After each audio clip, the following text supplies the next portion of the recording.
Hello sir. Hello दोस्तों। तो मैं आपको पढ़ाने वाली थी छंद। और छंद में हमारे चल रहे थे छंद के अंग, जिसमें से हमने आपको तुक है ना, आपको गति यति ये आपको पढ़ा दिए थे और गढ़ पढ़ा दिए थे। अब इसके आगे जो इसके अंग है वो है हमारा लय, मात्रा और लघु मात्रा। अब देखिए लय क्या है। लय हम उन्हें कहते हैं जहाँ पर ताल, गेयता, गायन और तन्मयता। कहने का मतलब ये है कि इनको गाते समय एकदम लय बन जाए। कोई हम दोहा या छंद या गाना कोई भी हम गा रहे हैं तो क्या एक लय बन जाए, तो हमारा क्या कहलाएगा, ये लय कहलाएगा। अगला है हमारा मात्रा। उच्चारण में लगने वाला समय, मतलब जैसे हमने कोई वर्ड बोला, जैसे हमने बोला फिर आ, तो जहाँ पर हम कोई शब्द बोलते हैं और बोलने में हमें कितना समय लगता है तो उसको बोलते हैं हम उच्चारण, मतलब मात्रा। तो उच्चारण में लगने वाले समय को हम क्या बोलेंगे, हम मात्रा बोलेंगे। जैसे हम एक मात्रा, दो मात्रा, तीन मात्रा। जैसे कि जब मैंने आपको वर्णमाला पढ़ाई थी, ये सब आपको हमने पढ़ाया था। लघु मात्रा क्या है, ह्रस्व वर्ण। और ह्रस्व वर्ण हमारे कौन कौन से होते हैं, छोटा आ, छोटी ई, छोटा उ और री और ली होते हैं हमारे। जैसे हमारे चार होते हैं, लेकिन संस्कृत की बात करें तो हमारा ली भी आ जाता है। ह्रस्व वर्ण एक मात्रिक स्वर है। ह्रस्व वर्ण है जैसे एक मात्रिक, ई, उ, री, ली, मतलब इसको बोलने में हमें बहुत कम मात्रा का समय लग रहा है, मतलब एक मात्रा का हमें समय लग रहा है, तो इसको हम क्या बोलेंगे, एक मात्रिक स्वर बोलेंगे और लघु स्वर बोलेंगे। तो कौन कौन से हैं, अ, ई, उ, री और ली, ये हमारे क्या है, एक मात्रिक स्वर है। अब बात करें कि अगर ये वर्ड हमारे आएंगे तो जब हम दोहा लिखते हैं और हम वहाँ पर अपनी मात्राओं की गणना करते हैं तो किस प्रकार करेंगे। तो यहाँ पे क्या है कि अगर ये वाले वर्ड अगर आपके वहाँ मात्रा इन शब्दों की दिखेंगी, इन अक्षरों की दिखेंगी, तो वहाँ पर आपको किसका चिन्ह बनेगा, यहाँ पर हमारा बनेगा लघु का चिन्ह। और लघु का चिन्ह कैसा होगा, ऐसा, जो कि मैंने आपको कल बताया था। कल मैंने आपको थोड़ा सा कम बताया था, लेकिन यहाँ अब आपको डीप बताएंगे। तो यहाँ पर छोटी, मतलब छोटी मात्रा के लिए या फिर एक मात्रा के लिए लघु चिन्ह का प्रयोग करते हैं। तो चलिए अब आगे चलते हैं। तो क्या था, फिर हमारा आता है गुरु मात्रा। क्या आता है, गुरु मात्रा। और गुरु मात्रा के लिए हम क्या लगाते हैं, यहाँ पर गुरु बोलते हैं। तो क्या बोलते हैं, गुरु। तो या इनको हम क्या कह सकते हैं, दीर्घ वर्ण भी बोलते हैं, द्विमात्रिक स्वर भी बोलते हैं, संधि स्वर बोलते हैं, बड़े स्वर बोलते हैं और संयुक्त स्वर कहते हैं। कहने का मतलब ये था कि अभी हमने ह्रस्व स्वर पढ़े थे, वो कैसे थे, एक मात्रिक स्वर थे, जिनको हमने लघु चिन्ह से इसको नोटेट किया था। ऐसे ही अगर हम गुरु मात्रा की बात करें तो वहाँ पर हमारा क्या, दीर्घ वर्ण कहलाते हैं, वो द्विमात्रिक स्वर कहलाएंगे, संधि स्वर कहलाएंगे, बड़े स्वर कहलाएंगे और संयुक्त स्वर कहलाएंगे, जो कि मैंने वर्णमाला में आपको पहले पढ़ा चुकी हूँ। अब ये देखिएगा कि दीर्घ वर्ण कौन से हैं, द्विमात्रिक वर्ण कौन से, जिसमें से हमारा बड़ा आ, बड़ी ई, बड़ा उ, छोटी ए, बड़ी ए, छोटा ओ, बड़ा ओ, छोटी अंग और बड़ी ए। अगर ऐसे आपकी मात्राएं दिखती हैं ये वाली, तो इसके लिए क्या लगाओगे आप, इसके लिए आप लगाओगे गुरु। क्या लगाओगे, गुरु, जो कि मैं आगे आपको भी बताती हूँ। इसमें क्या बोला गया है कि यदि आधे व्यंजन से पहले, क्या बोला गया है कि यदि आधे व्यंजन से पहले कोई स्वर आ जाए, क्या आ जाए, कोई स्वर आ जाए, है ना, तो उसकी मात्रा भी गुरु होती है। क्या होती है, गुरु। देखिए कैसे, मान लो कोई वर्ड है, हमने मान लीजिए हमने लिख दिया हत्या, ठीक है, क्या लिख दिया हमने, हत्या। अब इसमें क्या बोला गया है, यदि आधे व्यंजन से पहले। अब देखिए ये क्या है, हमारा ता है, ये आधा ता है हमारा, आधा ता है या नहीं है, और ये क्या है, ये हमारा हा है या नहीं है। अब इस हम हा को तोड़ें तो हा प्लस आ होगा या नहीं होगा। तो यहाँ क्या बोला गया है कि यदि, जैसे मैं इसको फिर से दोबारा बताती हूँ, इसको मिटा के बताती हूँ कि क्या है। जैसे हम आपसे बोल रहे हैं कोई वर्ड है आपका हत्या का, वैसे तो उसमें से तो क्या बोला गया है, जैसे मान लो कोई आपका हत्या वर्ड है ये, ठीक। अब यहाँ बोला है कि यदि आधे व्यंजन से पहले, तो देखिए ये व्यंजन है हमारा, अभी आधा है, राइट, इससे पहले कोई क्या आ जाए, एक स्वर आ जाए। तो अभी ये देखिए अगर ये हमारा हा है और हम हा को तोड़ेंगे, आधा हा प्लस आ होगा या नहीं होगा, यहाँ हाँ या ना, होता है नहीं होता है। तो देखिए ये वाला और ये वाला है ना, तो यदि आधे व्यंजन से पहले कोई स्वर हो तो भी स्वर आ गया, हो तो उसकी मात्रा भी गुरु होती है। तो यहाँ पर हम क्या लगाएंगे, गुरु लगाएंगे। क्या लगाएंगे हम, गुरु लगाएंगे। इतनी बात समझ में आ गई। इससे पहले अगर ऐसा कोई वर्ड दिखेगा तो आप वहाँ पे क्या लगाओगे, गुरु लगाओगे। यहाँ देखिए जो बड़ा आ गया, हमने भी वर्ड बताए थे, कौन कौन से थे बताए थे हमने आपका, बड़ा आ, बड़ी ई, बड़ा ऊ, छोटी ए, बड़ी ए, छोटा ओ, बड़ा ओ, छोटी अंग और बड़ी अंग। तो ये हमारी क्या है, बड़ी मात्राएं हैं, है ना। तो यहाँ पर देखिए आ मैच कर रहा है, इसके लिए हमारा ये रूल समझ में आ गया, क्योंकि हर कोई ये चीज नहीं बताता है।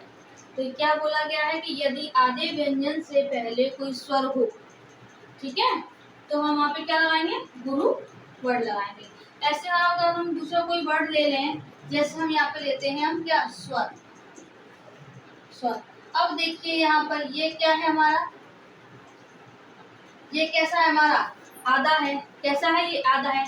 यहाँ पर कोई स्वर नहीं है हमारा, इससे पहले कोई स्वर है हमारा, इससे पहले हमारा कोई भी स्वर नहीं है। तो इसकी मात्रा यहाँ पर एक और यहाँ पर एक होगी। इतनी बात समझ में आ, क्योंकि यहाँ पे डंडा तो है नहीं, यहाँ पे डंडा भी नहीं है, कोई मात्रा नहीं, तो सिंपल इसके लिए ये हमारा लघु फिर लघु, यहाँ पे हमारा गुरु नहीं आएगा। यहाँ हमारी मात्रा है बड़ी आके, तो यहाँ पे हमारा क्या है, गुरु है, और यहाँ पे हमारा क्या है, गुरु है। क्यों, ये क्योंकि आधा वर्ड है, ये क्योंकि हमारा कैसा है, आधा वर्ड है। इतनी बात समझ में आ गई है। ऐसे अगर और कोई हम उदाहरण ले लेते हैं इसमें से, अगला उदाहरण हमारा क्या माना जाए, हम मान ले इसमें से अन्न मान लिया। ये क्या है हमारा, ये हमारा क्या है, आधा व्यंजन है, ठीक है ना। तो इसका आधा व्यंजन यहाँ पे क्या है, ये स्वर है, तो यहाँ पे क्या हो जाएगा, इसका ये हो जाएगा, क्या हो जाएगा, ये गुरु हो जाएगा। और यहाँ पे क्या हो जाएगा, लघु, क्योंकि आधा वर्ड है यहाँ पे ये। इतनी बात समझ में आ गई। अगर पहले आधा दिखता है तो यहाँ इससे पहले कुछ नहीं है, तो हमारा क्या होगा, तो इससे पहले हमारा लघु ही होगा, गुरु नहीं होगा। एक और वर्ड हम ले लेते हैं इसमें से आत्मा। तो पहला वर्ड ये है, दूसरा ये है, तीसरा ये है, और चौथा ये है।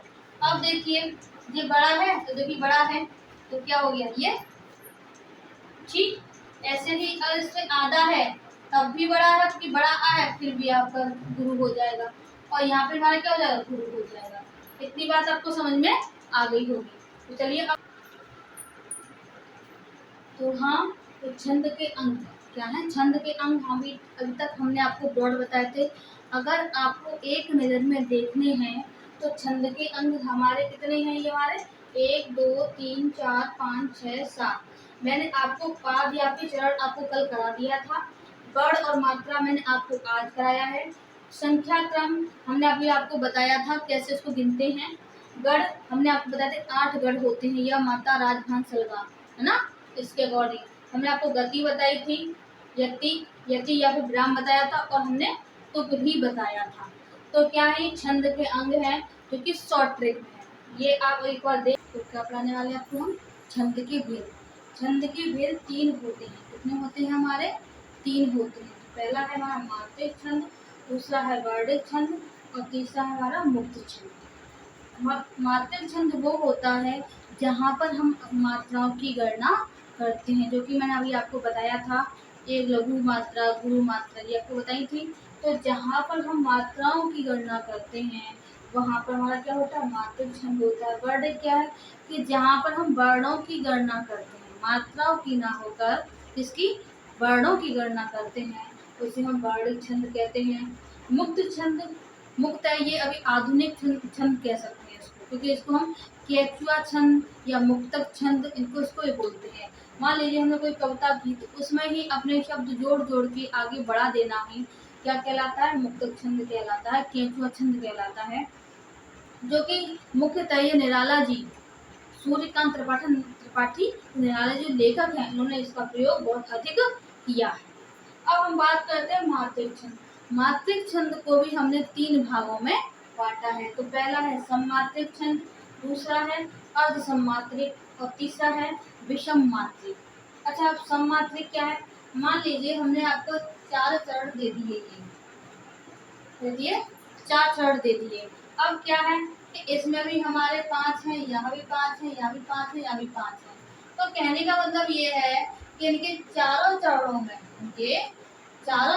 में समान मात्राएं हैं। कैसी हो? सब में समान मात्राएं हो चारों चरणों में, तो क्या बोलते हैं? सममात्रिक छंद कहते हैं। अच्छा, अर्ध सममात्रिक क्या है? अर्ध सममात्रिक का मतलब है, जैसे आपने दोहा पढ़ा होगा, हम दोहे को अगर देख लें तो दोहे में क्या होता है, यहाँ पर होती है हमारी 13 और यहाँ हमारी होती है 11। तो यहाँ पर 13 है और यहाँ पर 11 है, तो हम क्या कहेंगे इसको? अर्ध सममात्रिक। मतलब ये दोनों समान है और ये दोनों समान है, तो क्या बोलेंगे इसको? अर्ध सममात्रिक। अच्छा, विषम मात्रिक क्या है? विषम मात्रिक वो है कि हमारे जितने भी चरण हैं सब में मात्राएं अलग अलग पाई जाती हैं, उसे हम बोलते हैं विषम मात्रिक छंद बोलते हैं।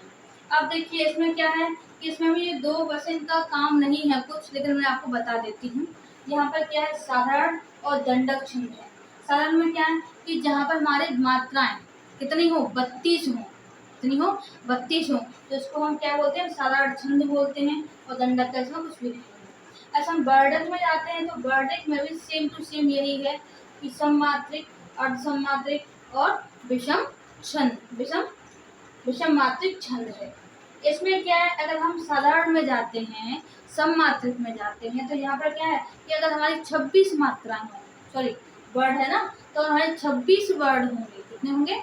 26 वर्ड होंगे, तो वहाँ पर हमारा साधारण छंद कहलाएगा। अगर वहाँ पर हमारे 26 से अधिक हैं, दंडक में अगर हमारे 26 से अधिक वर्ड दिखते हैं, तो वहाँ पर हमारा क्या? दंडक छंद कहलाएगा। तो अब हम आपको शुरुआत करते हैं। आज हम शुरुआत करेंगे मात्रिक छंद की। तो इसकी परिभाषा लेते हुए फिर हम इसके छंदों में आते हैं, कौन कौन से इसमें छंद आएंगे। तो चलिए चलते हैं।